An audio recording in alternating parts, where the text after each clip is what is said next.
guess getting started, let's kind of talk about what's going on in the market today. What you guys are seeing. Have strategies changed based on what's happening? Obviously we've had kind of a hit with COVID, and there's a lot of concern about the unemployment rates. We're seeing office leases start to slow a bit. Although we saw mortgages and forbearance actually tick down a little bit this past month, which is good. But still, it's like 7-8%. So significant amount. What are you guys kind of seeing in the market right now? What's concerning for you? Do you have anybody that's panicking at this point, or are waiting for massive opportunity? Yeah, that's a great question. So, I mean, one of the things that we have to deal with, as hard as it is to kind of deal with it, I guess is probably the best way of saying it. But in any type of massive economic downturn, there's always winners and there's losers that come out of it. If you go back to 2008, you go back to the Great Depression, I mean, out of that, more wealth was created than was ever lost. In fact, I heard that there was more millionaires that came out of what happened with the Great Depression than any other time in our history. So it certainly isn't fun to think about not being on the winning side of it. But I mean, quite frankly, Steve, the people that are tuning in to watch your Facebook Lives and whatnot, they're not going to be on that side of it anyways. They're going to be on the winning side. So to me, anytime you have a down market, it's going to give you one of two opportunities. Opportunity one is to look at intangible assets. Opportunity two is to look at tangible assets. So intangible assets are things like the stock market, cryptocurrencies, things along those lines. And tangible assets are going to be things like real estate, and obviously you're an expert in real estate. So I think you could speak to this. And in fact, I actually want to run a couple of ideas, tax strategies today for people that are looking to be in real estate, or they may already be in real estate. But the thing is to me, in this type of economic climate, you want to have a nice, want to have a nice diversification between both buckets, both intangible and tangible. Like, I think it's kind of, I think we were chatting about it previously. And anybody that saw my Facebook Live about 5 years ago, I'm ready to eat crow. I am a fan of cryptocurrency. I think it's great now. I know I went out and, and totally hated on it. That's on me. I'll take that. But I think this is a great opportunity now to be buying, because anytime there is uncertainty in the market, it creates big swings, right? And that's an opportunity that I think is, anybody watching should be working with their wealth manager, especially on the stock side of things, to really look for those, for those opportunities. On the, for example, the cryptocurrency side of things, it has, if you've been watching the market at all over the last 6 months, it's absolutely insane what has happened. And it's almost all been positive too, which is pretty neat. And there's some things that have come out, like, we looked at I think it was 2 months ago, Visa just put out a patent to develop a digital currency, and it's using the Ethereum network. And by the way, back when that happened, Ethereum was like $100, maybe $120 a coin. Now, I think as of today, it was 400, right? I mean, that kind of opportunity, that's just very forward thinking. It's disruptive technology. It's the same thing Tesla's done, and Tesla's, gone through the roof. So anytime you can find disruptive technology in the intangible side of things, I think it's going to be hard to go wrong. Now, on the tangible side of things, this is where I think is really interesting, because I think it can be broken down into, three types of opportunities. There's real estate, traditional real estate, and that can be residential or commercial. There's oil and gas, so particularly mineral rights, not so much exploratory oil, not that you couldn't do that. And then there's businesses, and particularly on the franchise side of things. And so, when it comes to real estate, I don't know, Steve, and you could speak to this if you have a preference on, when people are making investments on, residential or commercial. To me, I don't have a preference for people. I think it's based off of the actual investors, what their goals are. Certainly their, the capital they have to invest. If you're talking to somebody that has $50 million of liquid assets, they could pretty much invest in whatever they want, versus somebody that has 50,000. I will say I think what's important for people that are getting into real estate long term that they should be considering is, what's the duration of the hold? So are you going to try to, flip, just burn and churn something, or are you going to hold this property for 20 years? And we'll talk about some of the different tax opportunities with both of those. But what I would look for is what is undervalued in the market today. We call it an arbitrage opportunity. So, if you look at the last 5 to 7 years, I mean, multifamily has just gotten so hot. It's unbelievable. And so to me, when I'm looking, there's nothing wrong with multifamily. In fact, right now we're developing a 48 unit out in Kansas City. So certainly that's multifamily, but as a whole, if you look at something like single family dwellings right now, they're so undervalued because they're not sexy like multifamily are. So you can get yourself some pretty good deals on single family dwellings. So if I'm a newer investor, I'm going to really look for something that is undervalued that I can hold till it gets back to what we call your equilibrium pricing. And you're going to have made a pretty good return because everything has an equilibrium. I mean, life has an equilibrium, gravity has an equilibrium. So do prices, right? Housing prices. There's a number that it should be at. And I would guess in quite a few markets and certain areas of Nashville that Steve could speak to are absolutely undervalued right now. So if something's 20% undervalued and you can buy it today, and it doesn't even if you could just hold it back to its equilibrium price, that you're going to make up that 20% delta. So that's where I think you could, if you're not working with the right types of people, like with Chord Real Estate, the fact is you could end up getting into something more on hype rather than getting into something that's a good value to begin with. So, so my general, advice would be, continue to look at real tangible assets like real estate, and then add in kind of salt and pepper in all the other types of assets to your portfolio. And and so I'm sure somebody's watching this and they're like, all right, well, Steve clearly paid you to say that. And I'm telling you, he didn't. He couldn't pay me enough. I'm just kidding. But the thing is I'm such an advocate of real estate. And the reason is, one, from a tax perspective, and two, from a cash flow perspective. And by the way, real estate also appreciates over time. And if you go to any list of wealthy people, whether it's, wealthy people in a particular city, or you go and look at like the Forbes list, short of the people that created a business like the Mark Zuckerbergs of the world, look at where wealth comes from. Look at how many people on that list are real estate related. Developers, massive landlords. Real estate has, it has the trifecta. It has tax benefits, cash flow, and ultimately equity growth. So why do I think it has tax benefits? So of course, there is the very basic benefit of depreciation. Now, depreciation is kind of a fancy, IRS word, and it really doesn't actually make that much sense, because if you take a residential property, the IRS says that depreciates over 27 and a half years, and then that's the useful life of it. But anybody that's lived in their house for more than 27 and a half years might say, well, come year 27, 28, it's not like my house just fell down. It was, it was worthless, right? But to the IRS, in their view, that's how they view, single family or residential properties, whereas they view commercial or non-residential over 39 years. So what happens is if you divide 1 by 27 and a half, you're going to get almost 3%, right? So basically what happens is you get 3% of the value of that property as a deduction every year for 27 and a half years. That's depreciation.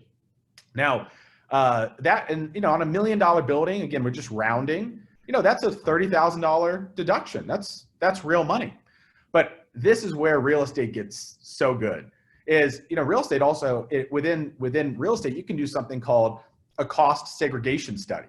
Now, a cost segregation study is the acceleration of depreciation. And it's interesting what happens. You have somebody that goes in, particularly, there are a lot of accounting firms that do this type of work, or just cost segregation firms. We have a list of different cost segregation providers we use if anybody's ever interested in it. And basically what happens is, this firm will go in and they'll start breaking up the property into component buckets. They'll say, oh, this isn't a 27.5-year bucket. This is a 5-year bucket. Well, this is a 7-year bucket. This is a 15-year bucket. And so you might be like, well, so what? Who cares if I get, the deductions in a shorter period of time or a longer period of time? But let's use a simple math equation, right? So let's say Steve hooks you up with a great rental property. And this rental property, we'll just say it's $1 million rental property, and it's cash flowing $70,000 of net income or profit a year. So that's a 7% cash on cash return if you invested $1 million into it. So, what's the benefit of normal depreciation, what we call straight line depreciation, that's over 27.5 years, versus the accelerated depreciation? Well, if my profit was 70 and I get almost roughly a $30,000 depreciation deduction, well, that takes 70 down to 40. So now I'm only paying tax on $40,000. Okay, so you're like, well, that's good. I got to keep 70 and I only have to pay tax on 40. That's a good deal. But what's the difference if we use that cost segregation study? So again, we'll just say, an estimate that after you break it into all the different components, let's say that depreciates over 10 years. So what's $1 million divided by 10 is 100,000, right? So you've got that $70,000 profit, right? And now you have a $100,000 depreciation expense that covers it. So now you pay tax on 0, and you have a $30,000 loss that's going to actually push forward into the next year to reduce your taxes. Now that's good news. So this may hopefully this is blinkers are going off in people's head, and probably most people will remember back in 2016, and all politics aside, I promise I'm not going to say anything political, but during the debate with then Secretary of State Clinton and now President Trump, she made a comment and goes, well, Donald, what would you know about paying income tax? You haven't paid income tax in years. And his response was, that makes me smart.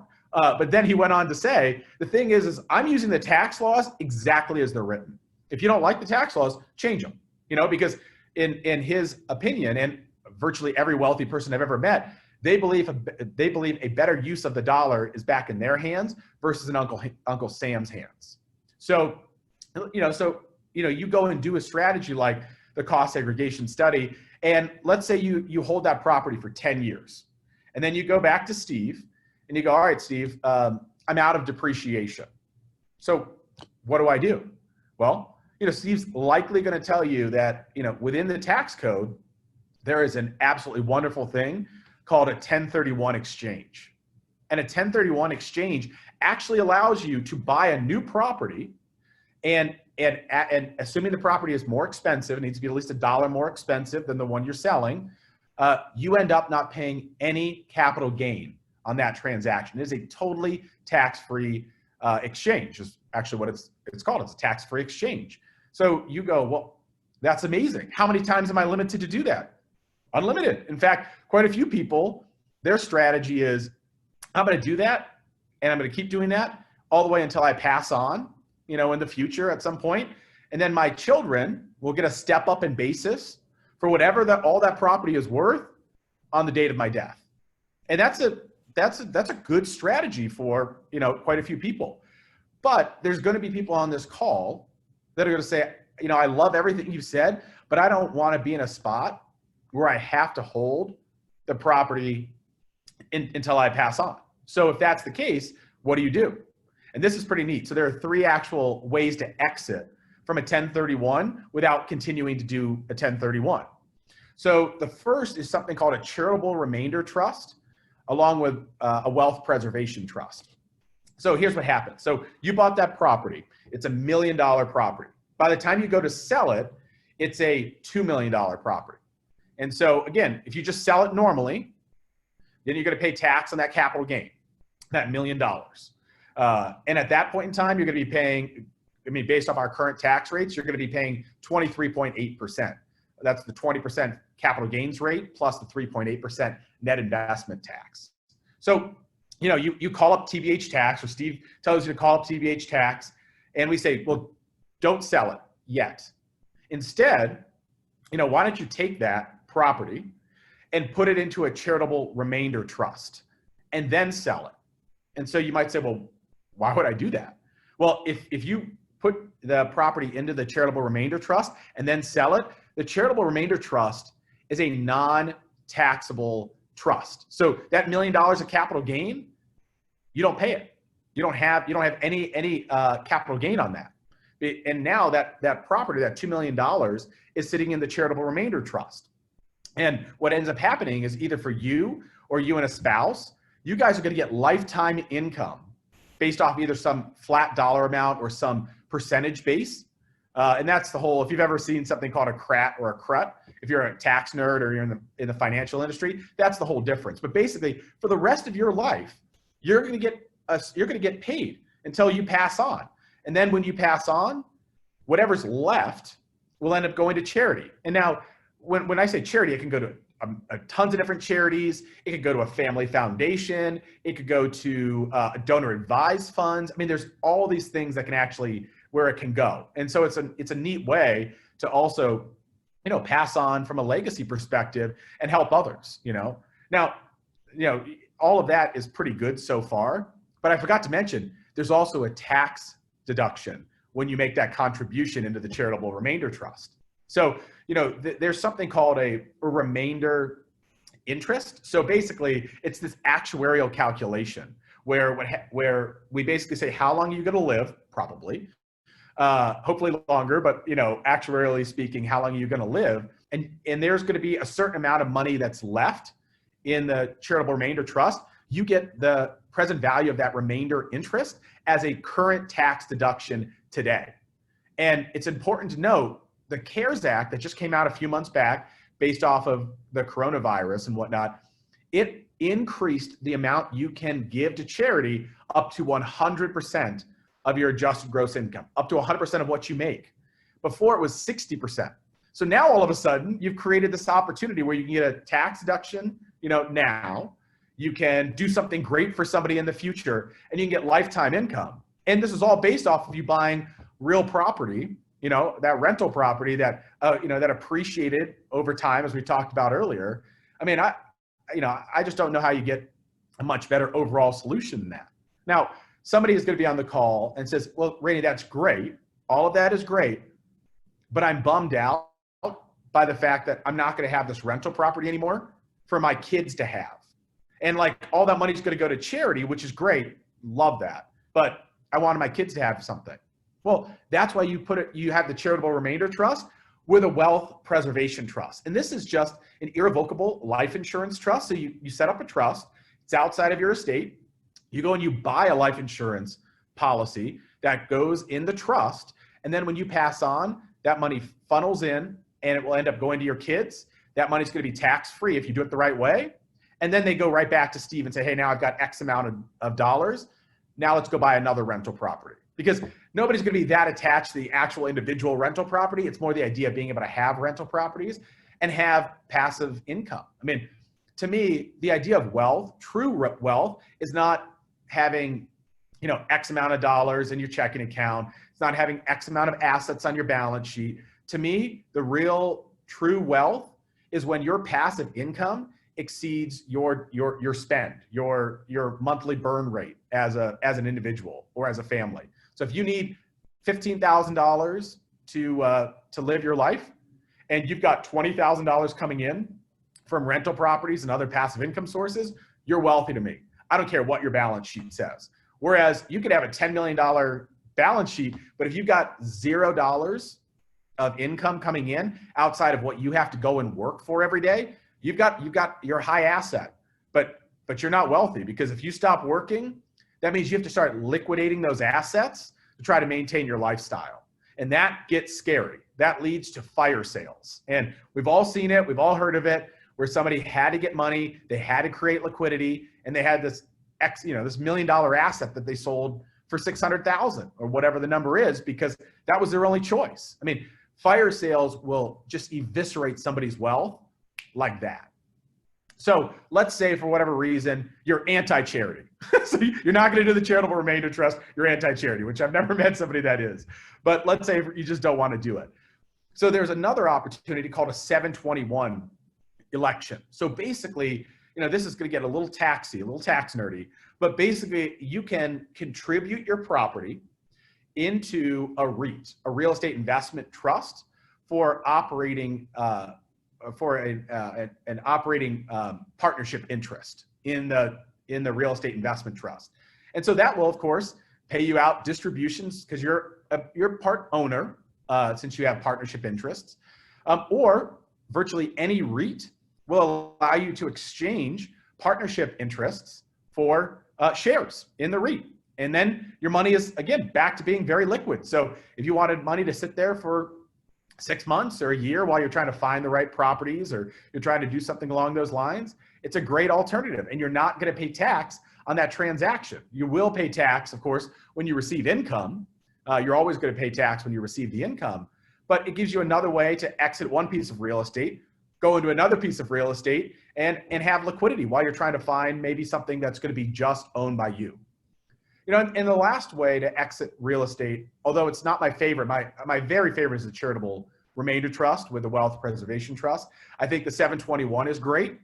The third is an installment sale. An installment sale is pretty simple.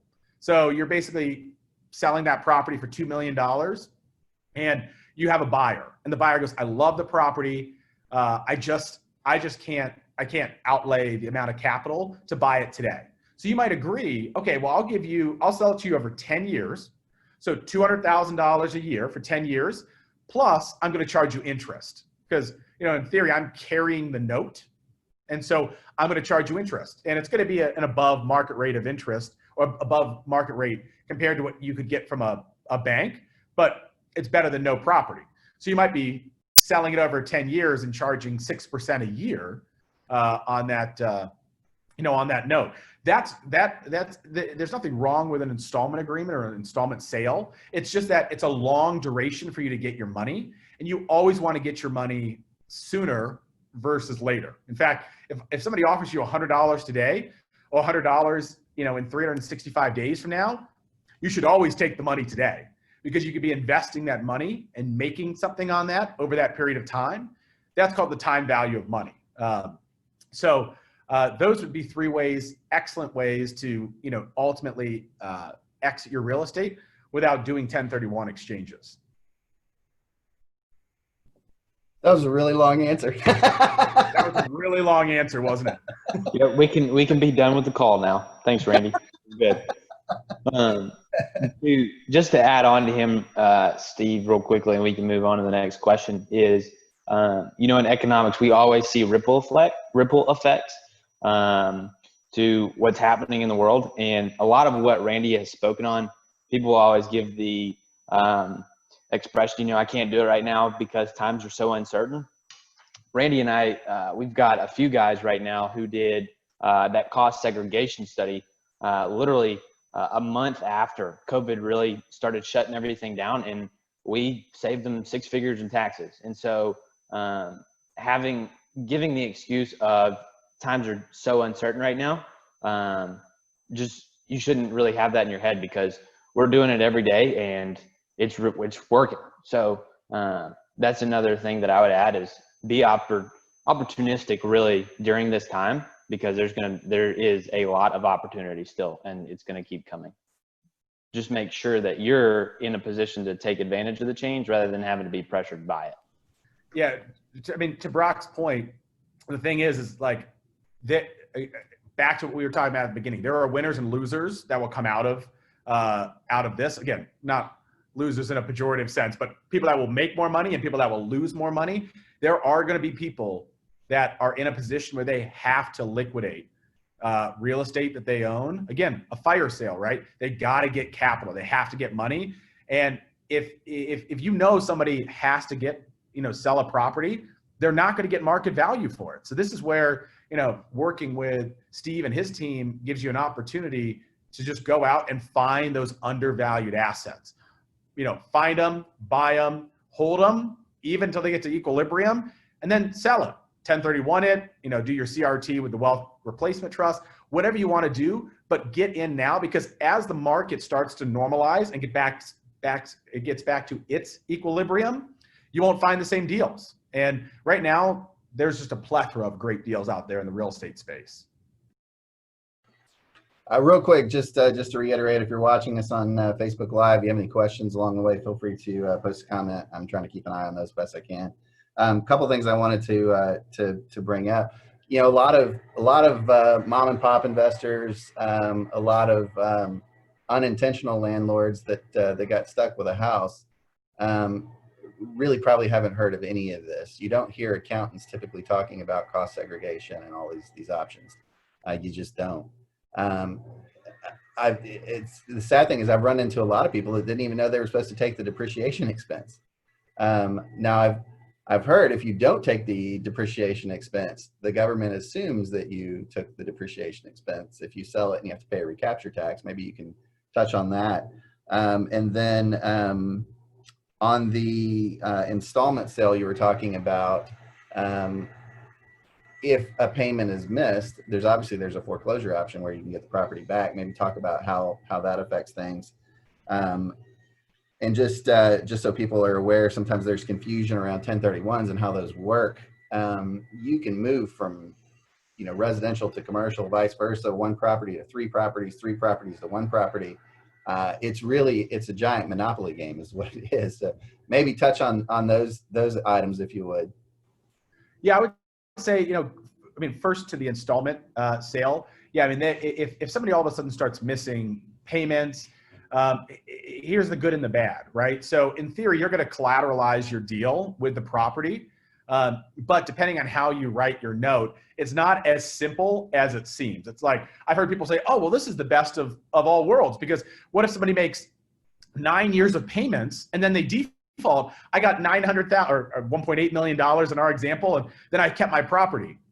It doesn't work that way. I mean, I've never seen an installment sale work that way, and I'm pretty darn sure even if you wrote it up that way, that a court would probably knock that down. I mean, you're going to end up repaying part. They may have an ownership part at that time. I mean, there's a lot of complexity to it.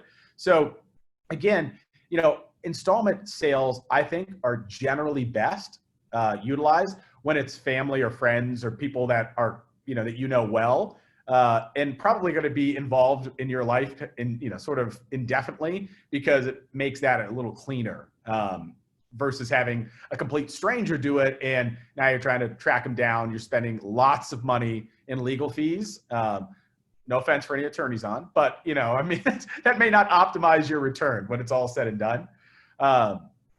Your question about the 1031 though, that's exactly right. I mean, it's basically Baskin Robbins, right? I mean, it's every flavor that you possibly have when it's, I mean, you can go from, actually we had a client this year that sold a self-storage facility and ended up buying 8 or 9 rental properties, all single family dwellings, undervalued for the marketplace. And again, because it was more expensive than the sale of their self-storage, it qualified for 1031. I mean, if you're going to get into a 1031 deal though, make sure, one, you have a competent realtor like a Steve, make sure you have a competent accountant, make sure you have a competent 1031 exchange agent, because you do have to have that intermediary that's going to help you finalize the transaction. And if, you know, you have a bunch of people that aren't experienced with it, you could make a mistake and then end up not getting the tax-free exemption under 1031, which would be a major bummer. And, you know, that goes to Steve's other question or point about the depreciation piece. Yeah, you're right, Steve. The government does assume that you take depreciation. So you may very well have to go back, and they may ask you to pay the depreciation recapture on that. And so then you're going to have to start sending them documents and going in and trying to basically prove that you didn't do it, which, by the way, you basically have to prove to the government that you're incompetent because you didn't take this free tax deduction to lower your taxes. So it's like the catch-22 book. Like, you know, the person that knows that they're crazy can't be crazy, or whatever the deal is. It's the same thing you're about to try to do with the, with the government. And I mean, I deal with the IRS on a day-to-day basis, and I will just tell you, I wouldn't want to try to have to make that argument, because if I'm the government, I'm a revenue agent, and you made that mistake, what other mistakes did you make, right? Like that to me is an invitation to open up those books and start digging in. And, you know, nobody likes Uncle Sam hanging around. Let's switch gears a little bit. I pulled some numbers from I think Northwestern Mutual did a study.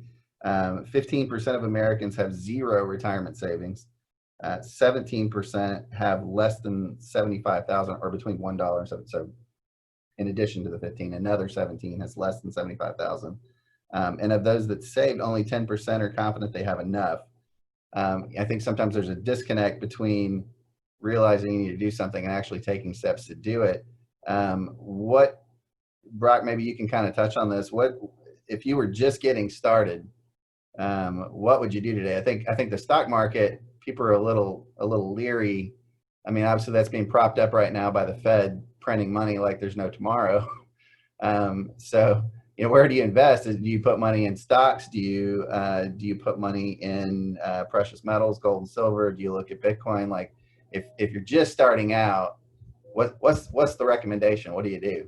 Yeah, great question there, Steve. So the way that really, if you're young and I'm young, so one of the things that you should look at is how do you start with the principles first? And so when I'm looking at somebody, a lot of times what will happen is they literally first go right into the stock market, not even thinking about how their foundation is set. So if I'm looking at somebody who's younger, who's first starting out, it's really, hey, let's get our foundation set to where, hey, let's get our maximum protection. Let's get in the habit of saving about 10 to 15, 20% of our income. And then have that emergency fund of 6 to 12 months. Because, you know, if you look at the statistics right now, Americans save jack squat. They don't save anything. That actually went up during COVID, and that partly had to do with the fact that nobody was really going out and doing stuff.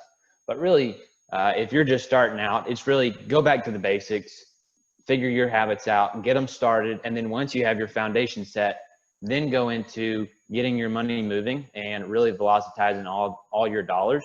And just make sure that when you do put money somewhere in whether that's a retirement plan or stock portfolio, cryptos, whatever it may be, make sure that you're using your dollars at maximum efficiency. And if you can, at all costs, make sure that when you have $1, it's acting like 3 or 4 instead of just the one you have. Would you add anything? I love the word velocitizing. I'm not sure if that's a real word, but I'm 100% taking that. That was great. But you know, so you know, to your first point, Steve, you know, one of the best top mental toughness coaches or mindset coaches in the nation, his name is Dr. Jason Selk. He was the mental toughness coach for the St. Louis Cardinals for a bunch of years when they won their World Series. And he says, and I steal it all the time because I think it's so great. He says, you know, knowing something doesn't change the world, doing something does. And so, I mean, that's the first step, is actually taking action, like taking action today, you know, getting on a call, you know, talking to your accountant, talking to your financial advisor, talking to your realtor, whoever, but start moving the ball forward. If you don't start moving the ball forward, then it's just like, you know, it's like the, you know, I almost did something, right? Like, whatever, you know, that's not who's on this call anyways. I mean, I know the people that are watching this are the ones that are taking action, but, you know, I would say the velocity of transactions, or what Brock was saying, the velocity of money, is deeply important, right? And that's where, you know, I have no problem if somebody, for example, if they're going to go buy a rental property, wants to buy it in cash, but there's a lot of benefit to actually buying it, utilizing financing, especially at the types of rates we have right now, because your dollar will go further. And I'll give you an example. And again, these are rough numbers. I know somebody's probably like fact checking every number I have. That's why I try to use big round numbers. But it's probably Brock. I see him over there, like, you know, he's about to send me text messages. But the thing is let's say you have $100,000 to invest and you want to buy rental properties. So option A is you buy a $100,000 rental property. Okay. And let's just say, based off that $100,000 rental property, let's say you're getting $2,000 a month of income, and let's say net of property tax, all that stuff, we're just going to say you end up with $1,000 of net income, right? Profit. So, so $1,000 a month times 12 months is 12% cash on cash return. So anybody that's probably spent any time with Steve, especially in connection with buying rental properties, he's going to always talk to you about cash on cash return, because very rarely is somebody buying a rental property only for the equity growth in it. They're really looking for cash flow, going back to that idea of being wealthy. So what if you had that same scenario, but you decided to just put 20% down? I understand maybe it's 25%, but let's just say 20% down on $500,000 properties. And let's say it's all the same specs, right? So, you know, it's going to do $2,000 a month. You have $1,000 of expenses, but we're going to add in $500 of additional mortgage costs, for example. So who's better off? The person that made $12,000 of net income on one property, no debt, or the person that bought 5 rental properties, all $100,000 each, that is getting the equivalent of $6,000 per rental property? Well, I mean, my arithmetic's pretty good. I am an accountant, but you know, 6,000 times 5 properties is 30,000, and I do believe 30,000 is more than 12,000. So I'm going to confirm that math for you. Oh, good, perfect, great. So I'm going to do the 5 every time, and I understand somebody's going to say, yeah, but I don't like debt. I get it. I don't like debt either, but I like utilizing debt to make me more money. And quite frankly, I would rather be more diversified by having 5 properties versus 1, because I don't care how good your property is, you will have vacancy at some point in time, whether it's, you know, something happened to the individual or they just left. I mean, it takes a period of time to turn over the property for the next renter. You can't, I mean, I don't think there's any state that would allow you to move somebody in the next day without going in and, you know, making sure that it's, you know, it's livable. You know, you might have to do some, you know, carpet, you might have to fix some stuff. Yeah, whatever it is. So there's always going to be some vacancy. And quite frankly, if you've got 5 properties and one of them is vacant, you know, you can manage that. You can manage that quite easily. And what we'd say, you know, managing the debt service or the carry cost, you'll hear those words interchangeably, versus if I have a tenant, if I don't have a tenant in my paid off property, well, great, it's paid off and I'm not making any money and I'm still paying property tax on it, you know, and I'm still paying insurance on it. So if you don't have revenue being generated, not having debt doesn't do you a whole heck of a lot of good. So the more properties you have, assuming they're high quality, good value properties, the better off you're going to be, even if you add a little debt in the process. Let's talk a little bit about banking and finance. I think it was a Buffett that said compounding is the 8th wonder of the world. You know, the way banks have worked historically, you put money in a bank and you're getting extremely low interest rates. They're turning it around and lending out 10 times what they've taken in at much higher interest rates. We talked about Ethereum a little earlier. You've got this whole move toward decentralized finance, yield farming, all these things where you're getting into the depositor getting much higher rates. But one of the concepts that we've kind of talked about that I just want to bring up on the call is this idea of infinite banking and using life insurance. Brock, do you want to touch on that and kind of talk about how that works and how you can get the benefit of compounding while you're still financing projects? Yeah, Randy can touch on this after as well, but you said infinite banking. There's a lot of different terms for it. Infinite banking, privatized banking, using cash value life insurance. But really what it all comes back to is having the control of your dollar.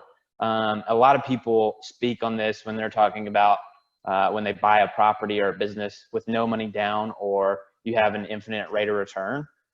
So if somebody was to use a cash value life insurance policy, well, in the sense of a bank, well, my bank is sitting inside of an insurance company, and for me to acquire that money, I'm going to have to pay some interest. So if it was 5%, well, then my cost of control for that dollar is 5% of the note. But as an investor, I know that if I'm paying 5% for the control, I'm going to take that and I'm going to put it in something greater than the 5%. So now, like, if we went really easy numbers, if I paid 2%, but I got 4% somewhere else, well, I just got a 200% rate of return on that dollar. And the whole entire time, I use somebody else's money. A lot of times this is referred to as OPM, other people's money. And so within a life insurance contract, the reason you get to do that is, and more specifically a dividend paying whole life contract, is when if you were to take a loan from this mutual life insurance policy, is that cash value is then collateralized with the insurance company. So your money actually comes from the general fund of the insurance company rather than your cash value. So in essence, what you're doing is cloning your dollar. And if I was buying a property for, let's say $50,000 and I had $100,000 in my cash value, well, if I took that loan, now I have $50,000 earning inside a real estate property, but I also have $100,000 still in my insurance contract, still growing. And so you never interrupted the compound growth of that money within the policy. Would you have something to say about that, Randy? Yeah, I mean, well, first, let me address part of the elephant in the room. Life insurance gets a bum rap. And, here's the thing. There are good insurance companies and there are bad insurance companies. There are good insurance agents like Brock. There are bad insurance agents out there. Just like there are good realtors like you, Steve, and there are poor realtors out there. And so the thing is life insurance in and of itself is an absolute necessity for everybody. And here's why. I mean, unless you're even for Bill Gates, I'd argue it's even more important. But for the average person, if you pass on and you're not expecting to, which by the way, unless you're going to the chair or however they, the needle in prison, you don't know when you're going to pass on. I mean, so like it could happen at any point in time. And the thing is like that money that comes in from that is tax free. I've unfortunately had clients that have passed away, and I've never once ever heard somebody say, man, we had too much life insurance in force. That really made it difficult for my family that so much money came in that I didn't have to work or I didn't have to think about. I could just like mourn. It's not a thing, and so life insurance is a necessity. It's needed, and it has the best tax laws besides real estate out there. I mean, think about it. You're buying something for the protection of the people that you love or the charity that you love or whatever the case is. You're going to get this asset. And if you get a whole life policy like Brock was talking about, it's guaranteed to grow. I mean, how often do you hear the word guaranteed in the financial industry? Basically never. So it's guaranteed to grow. And then as it grows, it's going to grow tax deferred, meaning you're not going to pay tax on it as it grows every single year. If I buy and sell Amazon this year, which would be a good buy, by the way. I mean, they've been awesome. I'm still going to pay tax on that growth that I had, that capital gain. I'm not going to pay that on the life insurance policy. So it's going to grow tax deferred. And then as Brock was talking about, I can actually access the capital without any tax. And I mean, spoiler alert, I mean, tax rates are almost assuredly going up. Steve, I told you this before, but I got some startling statistics for you. So first of all, our top tax rate today is 37%. So if you go back to 1913, our first true income tax, which was a whopping 1%, and you take the top marginal rate from 1913 through 2019, and you average it, the average top tax rate in this country is 60%. It's 37 today. I mean, that's 23, that's astronomical. And then add to that, I mean, we're going to end up printing somewhere between $5 and $12 trillion for everything with, coronavirus. And then you add to that, right now, the government functions off of 25 cents on the dollar for every dollar it receives, because 75 cents of every dollar goes to just pay Social Security, Medicare, and interest on the national debt, not even principal. That's it. Our entire government runs on 25 cents on the dollar. Now, that's even scarier when you think about it. Social Security, Medicare, interest on the national debt. I'm going to set the interest on the national debt aside because that could be its own call. But Social Security or what was created back in 1935 was designed really as insurance against living too long. And so when it was first created, an individual wouldn't start receiving benefit until they were 65 years old. And guess what? The average mortality in 1935 was 62. So most people never even got there. In fact, you used to have 42 people paying in for every one person receiving benefit. Today, that's 2 to 1. And right now we're starting to, we have the baby boom generation that's receiving benefit. That generation had 34 million more babies than any other generation. So we haven't even seen all of it yet. The system is just getting absolutely just drained. So if you believe that tax rates aren't going to go up over the next 10 years, I have a condo to sell you in Bermuda. And it's great. Even though when tax rates are really high, though, generally the people that are in those higher tax brackets figure out a way around. So I don't know that raising the tax rate to some astronomical level does the government any good whatsoever.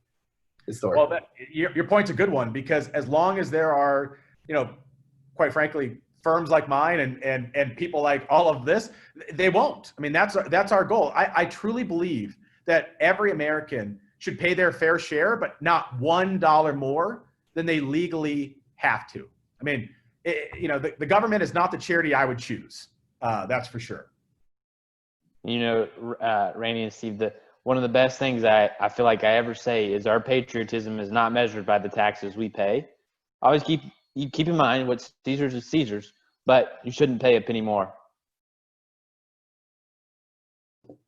Let's talk a little bit about what to do with money today. With the things that are going on right now. I've heard a lot of investors like, hey, we're stacking cash right now, getting ready to deploy once something shakes out. I don't know how well that's going to work in the Nashville real estate market, for example. I don't know that we're going to see massive declines in price because inventory has been kept so low. But I certainly think real estate wise, we're going to see impact in places like Florida, New York, New Jersey, Nevada, some of these places. But with the dollar being devalued as much as it is from just continued printing, the concern that maybe the dollar is not going to forever be the reserve currency. How much USD do you really stack versus do you put some in the stock market with concern of what might happen there, or a lot of people are looking at gold and silver now. A lot of people are looking at crypto. What kind of a mix do you guys recommend for the short term and maybe the midterm? Yeah, first of all, I don't exactly understand when I hear people say, well, I'm stacking cash, for when something happens. How about a global pandemonium, or pandemic? What else could you need? This is so unprecedented to begin with. Okay, ding, ding, ding, you got it. I would still be looking, to have a good diversification amongst it. But, you should, why would you not be buying real estate right now? There are opportunities. And quite frankly, I'd be looking at places like Nashville, where people are leaving some of these crazy cities that are doing crazy things, and they're trying to come to places like Nashville. They're trying to go to places like Boise. They're going to Austin. They're going to Dallas. They're going to places where you don't have all the same kind of restrictions and things that you do, in LA or in New York City. So I can't imagine not wanting to look at real estate, and real estate's going to hold its value. I'm sorry. I feel 100% confident.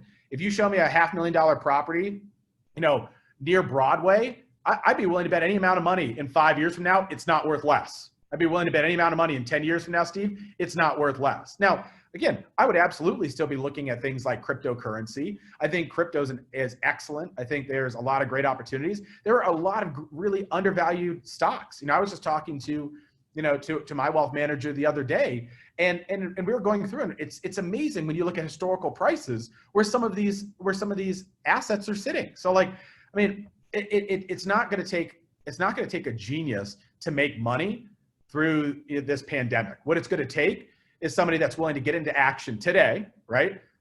Knowing something doesn't change the world, doing something does. So taking action today and surrounding yourself with the right advisors that are not going to tell you to do everything, all in one. I mean, Steve, you're a smart enough guy. If some client came to you and said, I have $1 million to invest, you're probably going to say, well, a portion of that should go into real estate, but probably not $1 million of it.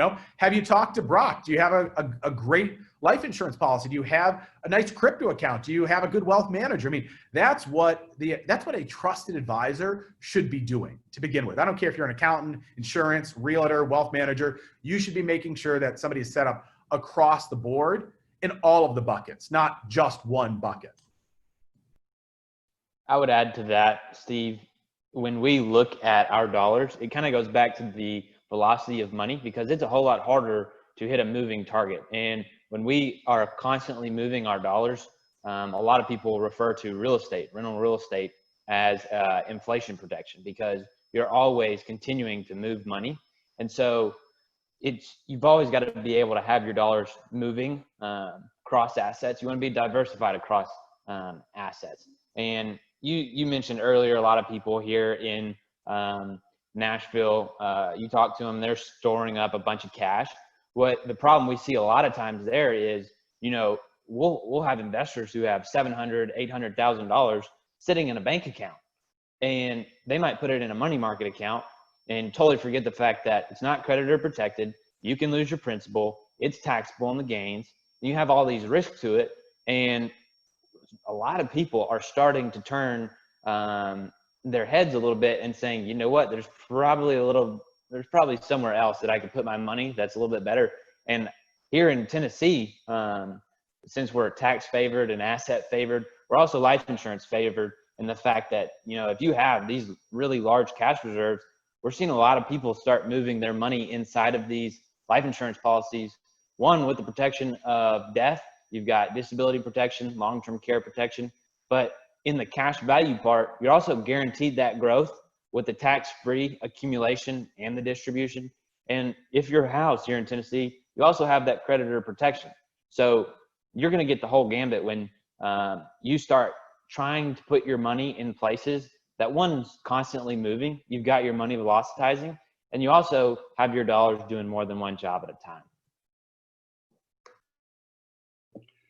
Well, we're coming up on the hour, so I'll just once again, if you want to try and get a quick question in on Facebook Live, feel free. We'll try to accommodate. If anybody else on the Zoom call has anything they'd like to say or comment on either, feel free to jump in. But do you guys want to give some final closing thoughts? Maybe talk about how people can get in touch with you. Whatever you want to say here. Sure. I'd just like to say that, I think, if somebody's watching this call and has been listening to what we've said today, and it is not in alignment with what you've already done, it's time to evaluate and really make sure that you've surrounded yourself by the right people, and make sure that you don't have a bunch of what I call lazy capital just sitting there. I mean, I know that it can feel good. I know it's nice to see a certain amount of dollars in your bank, but if that's your current strategy, I mean, you are going to be reliant upon working, indefinitely. Or until you get to some retirement age in the future, and you've got X amount of dollars in your 401k. But then again, who knows what tax rates will be there in the future, right? Today that's 37%. Tax rates are 60% in the future. What's your $1 million worth? A lot less than it is today. So get that money, get that lazy capital redeployed, using Brock's term that I love, velocitizing, and start creating true wealth for yourself when your passive income does exceed, your daily and monthly burn rate.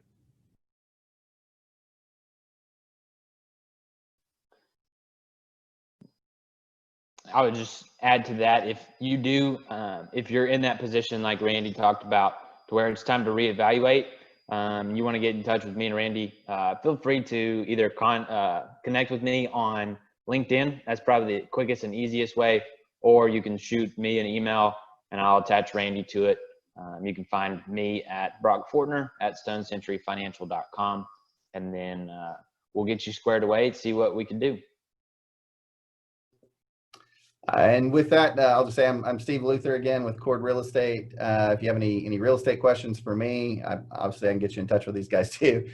just go to chordrealestate.com. All of our contact info is there. All the social media channels, we're Chord Real Estate. So we're available wherever you are.